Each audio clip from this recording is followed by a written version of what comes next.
Bismillahirrahmanirrahim. Assalamualaikum warahmatullahi wabarakatuh. Berjumpa kembali pada pembelajaran geografi untuk kelas 10 semester pertama. Kali ini kita akan membahas tentang pendekatan dan prinsip geografi.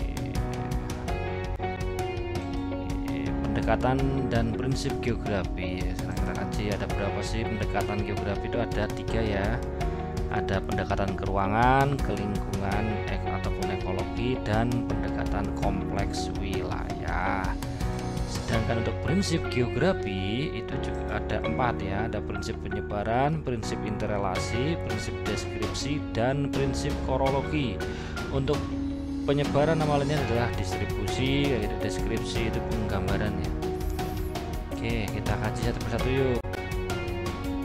Sekarang kita kaji dulu pendekatan geografi ataupun pendekatan namanya approach ya. Pertama adalah pendekatan ke ruangan ataupun spatial approach. Pendekatan ini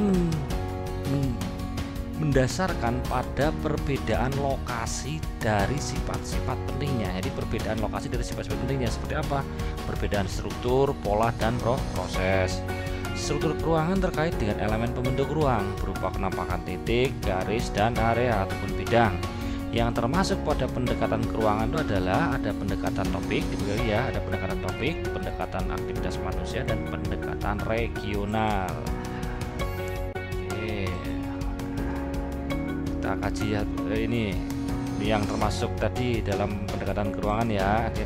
Yang pertama adalah pendekatan topik. Pendekatan topik adalah pendekatan dari topik tertentu yang menjadi perhatian utama. Sedangkan pendekatan yang aktivitas manusia, pada pendekatan aktivitas manusia, pendekatan utama diarahkan kepada aktivitas manusianya ya. Jadi dapat ditinjau dari penyebarannya, interrelasinya, hubungannya, dan deskripsinya dengan gejala-gejala yang berkenaan dengan aktivitas manusia. Kemudian pendekatan regional adalah pendekatan suatu masalah dari region ataupun wilayah ataupun kawasan tempat masalah itu tersebar. Pendekatan utama pendekatan ini adalah unsur region yang merupakan lokasi. Jadi lokasinya ya. Jadi pendekatan ke ruangan ada pendekatan topik, pendekatan aktivitas manusia, dan pendekatan ke regional.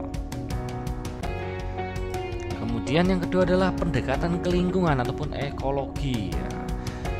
Pendekatan ekologi ataupun ecological approach adalah suatu metodologi ataupun cara pandang, cara menganalisis untuk mendekati, menelaah dan menganalisis suatu gejala geografi dengan menerapkan konsep dan prinsip ekologi ataupun ke lingkungan. Pendekatan ini tidak hanya berpedoman pada interaksi organisme lingkungan, tetapi juga dikaitkan dengan fenomena yang ada dan perilaku manusia. Jadi penekanannya pada interaksi organisme pada lingkungan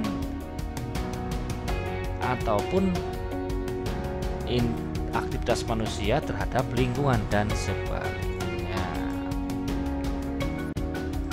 Yang ketiga adalah pendekatan kompleks wilayah ya. Analisis kompleks wilayah itu menekankan pada areal differentiation, yaitu adanya perbedaan karakteristik tiap-tiap wilayah. Kemudian kelemahan analisis ini adalah kurang jelas struktur serta fokus yang berorientasi pada masalah. Keunggulannya, analisis ini ataupun pendekatan ini adalah fungsinya sebagai sintesis yang memungkinkan pemahaman secara holistik dan komprehensif atas suatu wilayah. Jadi keunggulan pendekatan kompleks wilayah adalah dalam pendekatannya adalah secara utuh, holistik, dan terpadu dalam mempelajari mengkaji suatu wilayah. Dan pendekatan kompleks wilayah itu sebenarnya ini perpaduan antara pendekatan ke ruangan dan pendekatan ke lingkungan ataupun ekologi. Oke, lanjut. Sekarang kita kaji prinsip atau pedoman yang dipegang geografi dalam mengkaji fenomena ataupun objek yang ada di muka bumi. Setiap bidang ilmu pasti mempunyai prinsip, maka dari itu ada pun beberapa prinsip yang dipegang dalam ilmu geografi. Antara lain yang pertama, prinsip penyebaran distribusi. Prinsip ini dipakai oleh geografi karena adanya persebaran fenomena di muka bumi yang tidak merata ya. Contohnya misalkan apa nih, sumber daya alam, kemudian air kayak gitu ya, tanah yang subur. Kemudian yang kedua adalah prinsip interrelasi. Prinsip ini digunakan karena adanya saling keterkaitan antara alam dan manusia. Kalau ini membahasnya tentang apa? Keterkaitan antara manusia, penghuni, dan lingkungannya. Oke, kemudian lanjut. Prinsip yang ketiga adalah prinsip deskripsi ataupun penggambaran, jadi menggambarkan ya. Prinsip ini diterapkan karena alam dan manusia adalah suatu komponen yang berkaitan yang bisa diperinci dalam bentuk deskripsi, ataupun geografi berusaha memberikan gambaran mengenai suatu fenomena di muka bumi. Biasanya kalau yang prinsip deskripsi ini diperjelas, diperkuat dalam geografi dengan menggunakan apa? Bisa menggunakan peta, tabel, data statistik seperti itu ya. Kemudian yang keempat adalah yang terakhir adalah prinsip korologi. Kalau ini sebenarnya prinsip yang memadukan ataupun keterpaduan antara tiga prinsip sebelumnya ya. Diterapkan dengan mengkaji persebaran, interrelasi, dan deskripsi suatu wilayah.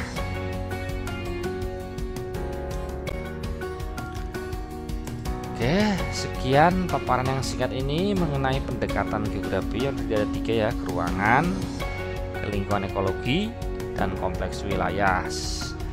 Dan yang kedua adalah tentang prinsip geografi itu ada 4: deskripsi penggambaran, distribusi itu persebaran, interrelasi, dan korologi. Terima kasih. Wabillahi taufiq wal hidayah. Assalamualaikum warahmatullahi wabarakatuh.